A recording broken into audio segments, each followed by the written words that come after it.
Hello guys, in this video we will talk about three main components needed to make an Android application using Python. Now these three components are CubePython, Kivy and Buildozer. In the next two videos we will see how to install and set up these components, and in the next module, which is module number 2, we will see the role of each component in details in order to build a simple application and how to package it in standalone APK.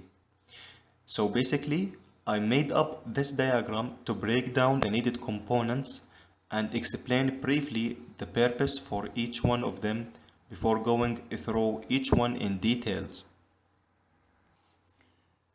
So CubePython is a script engine which runs Python programs on Android devices. Now CubePython will help us in many things. First, we can code a quick Python script under Android environment. Also, we can test our application before packaging it into APK. In the next video, we will install CubePython on Android and we will have a quick overview on it. But as I said earlier, we will use it in more details in the next module to build and test our SSH tunnel back to the Kali machine, and we will use it as well to build something similar to a shell or terminal on Android. Okay, the second main component is called Kivy. Kivy is an open source cross-platform Python framework for developing cross-platform applications. In this course, we will be using Kivy for making the user interface or the GUI interface for our application and interact with Android APIs. Now Kivy project had other sister projects. For instance, Kivy team has made a ready-to-use virtual machine called Buildozer. This virtual machine, which contains all the dependencies that you need to export your Python script into standalone APK. And that will make our life much easier. As we will see in lecture number 4, we will install and set up the Kivy virtual machine in a VirtualBox. Also, there is a project called PLayer.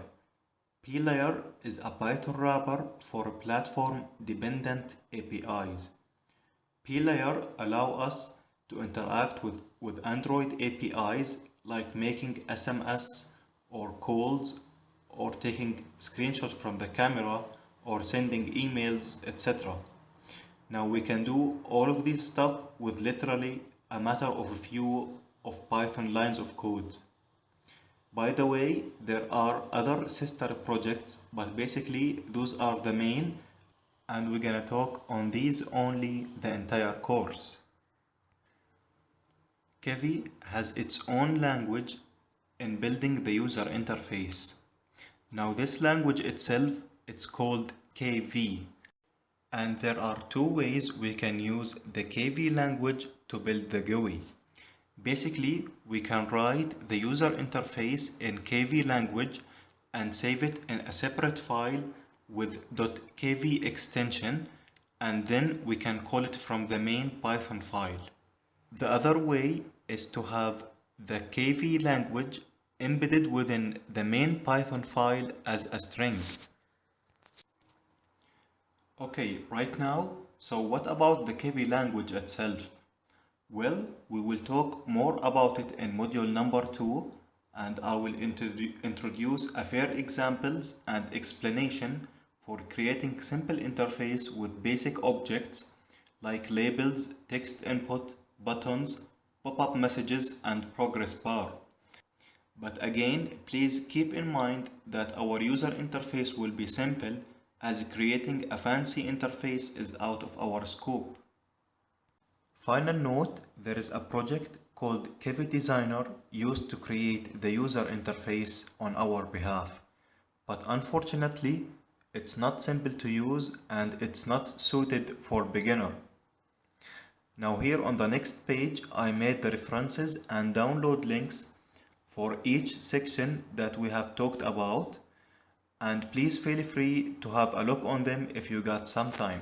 Okay, so to summarize and recap quickly, CubePython and Kivy will work hand in hand to create the APK for us.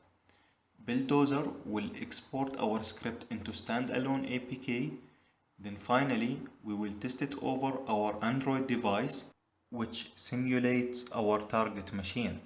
Okay, so finally, and before ending up this video, I have to mention a brief history on legacy projects that used earlier to make Python running on Android. So in this course, we're gonna use the latest open source projects to accomplish our task. The above list is the latest supported and updated platform for making Android application using Python. And older tools like SL4A or scripting language for Android and Python for Android project has been or have been rewritten and no longer supported.